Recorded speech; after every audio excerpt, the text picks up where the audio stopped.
開心咧，我哋一齊嘅去睇約珥書。約珥咧係寫俾咧當其時耶路撒冷同埋猶大嘅呢啲嘅居民，當中其實已經有被擄去外邦噶啦。咁剩低落嚟嘅呢啲嘅國民咧，神咧話俾佢聽，佢話咧你哋咧要咧由祭司去帶領所有嘅呢啲嘅國民咧，要喺一心嘅歸向我。當然佢哋要悔改佢哋所做嘅惡行啦，否則佢話咧神咧會咧喺歷史裏邊咧未試過咧差呢啲嘅剪蟲、蝗蟲、螞蚱去男子臨到咧呢個嘅猶大同埋咧耶路撒冷佢嘅子民，將所有咧一切嗰啲嘅農作物咧食盡去，即使有剩下嘅喺田間嘅，神都會用火咧去燒咗嗰啲嘅樹林同埋青草，牲畜同埋野獸咧都冇呢個嘅糧食，所以咧神自己咧去決意嘅要佢哋咧喺當中去宣佈呢個嚴肅會、禁食大會，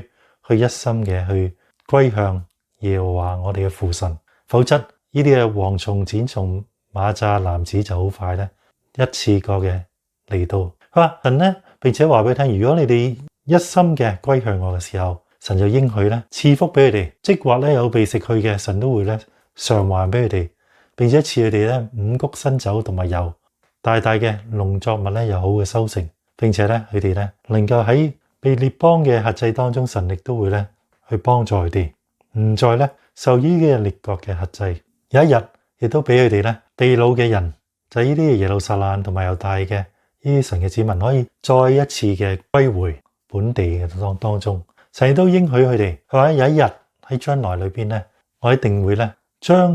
嗰啲嘅西頓同埋咧推羅、非利士人周邊呢啲鄰國嘅敵人，佢會咧去審判佢哋。佢話咧神會喺將來一個日子裏邊招聚佢哋嚟到咧以色列地，喺約沙法谷裏邊咧，神要施行佢嘅審判。喺個爭戰嘅裏邊，佢哋要嚟到咧同猶大呢啲嘅神嘅子民，而神就喺當中咧施行佢自己嘅審判，並且佢要永遠嘅堅立猶大同埋咧耶路撒冷佢嘅子民，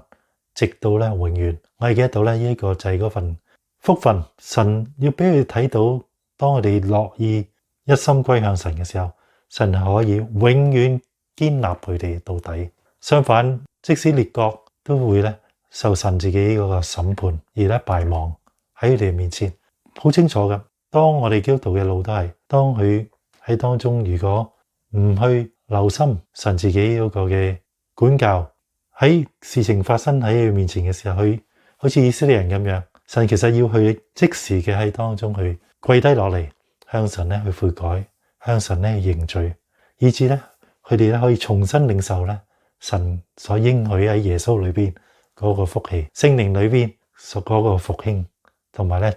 佢嗰個嘅仁愛、喜樂、和平、良善、恩慈、信實、溫柔、節制、忍耐，所有神自己嘅愛，通過聖靈賜俾我哋有佢嘅愛能力，佢嘅智慧，帶領我哋，安慰我哋，引導我哋。所以我喺當中咧，要知道咧行神嘅路嘅人咧，千祈咧唔好咧去逗留咧喺嗰啲嘅罪惡、神嘅咒詛裏邊，或者神嘅管教裏邊。日子拖長嘅時候咧，我哋見到嘅係只會更加嘅嚴峻，更加嘅無路可以出到去嗰個嘅困境嘅裏邊。因為咧喺神嘅眼中咧，神咧係罪惡咧只會咧引向咧死亡。基督徒咧要學習咧，唔會咧受敵人嘅、受自己人性同埋受呢個世界咧欺騙啊！因為咧呢個世界撒旦同埋我哋自己嘅人性咧，一定咧係一個欺騙自己咧，即係攞一啲好漂亮嘅一啲嘅大話洗腦自己嘅欺騙自己，以致咧落咗喺咧神嗰個審判裏邊，睇唔到神其實已經有一條好好嘅出路俾我哋咧去行過去。即使係艱難，表面係艱難，其實嗰條出路經過之後咧，神自己就讓我哋睇到康莊大道。所以我哋見到約珥書係一個咧神自己俾我哋，其實要我哋即時嘅去回轉，即時嘅歸向，即時嘅領受神自己嘅出路，而神賜福俾我哋走天路。我哋係要好留心、好警醒嘅去睇神自己喺生命裏邊嘅作為同埋帶領。願神祝福大家。